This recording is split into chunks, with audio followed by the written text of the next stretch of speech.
განათლებას რატომ მიადგნენ? აი თქვა სკოლებს, უნივერსიტეტებს, რა განზრახვა აქვს? დამორჩილება უნდა და მეტი რა. უნივერსიტეტების და სკოლების. უნდა. იმიტომ რომ სტუდენტები დღეს ძალიან ჭკვიანი სტუდენტები ყო, ძალიან მაგარი პატრიოტები ეს და ამათი მოტოქვა უნდა რა. მაგრამ ამას ვერ ეგრისები. რას უპირებს ოცნების მთავრობა თქვენი აზრით განათლების სისტემას? ოპავს ჩვენ სამშობლოში. რატომ და ევროპაში ვერ მიიღებენ განათლებას? ჩვენი ახალგაზრდები ყველას აქვს მაგის საშუალება რომ ევროპაში დამთავრდეს 12 კლასი. რა აქვს საშუალება, ხო? ეს უნდა გაითვალისწინოს მთავრობამ.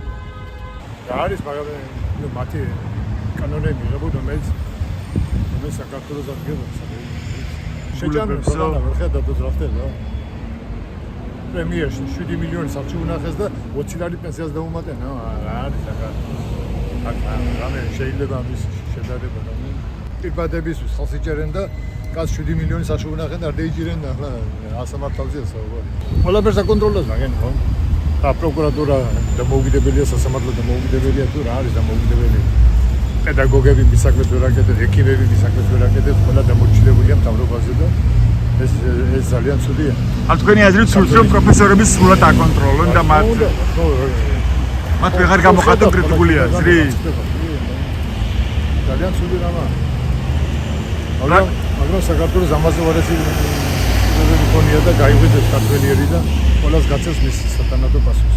ისეთი ახალგაზრდები გამოდიან თბილისში მე გაოცებული ვარ, ისეთი განათლებული, ისეთი განვითარებული, ისეთი პატრიოტები ქვეყნის მიღაც ცეცხლაძე და ისინი ახალგაზრდები, რომლებიც ახლა სწავლა განათლება უნდა მიიღონ და აგერმა ვერ დაამატებენ და ეს როგორ შეიძლება? რა სიტყვის ისინი? რომ დემოკრატიული არჩევნები ჩატარდეს საქართველოში. კი ბატონო, აგეს თუ აქვს ხალხის იმედი, კი ბატონო. დანიშნულ ვადამდელი არჩევნები და ნახოთ ხალხი ვის მიცემს მას და აქედან გამოჩნდება ყველაფერი.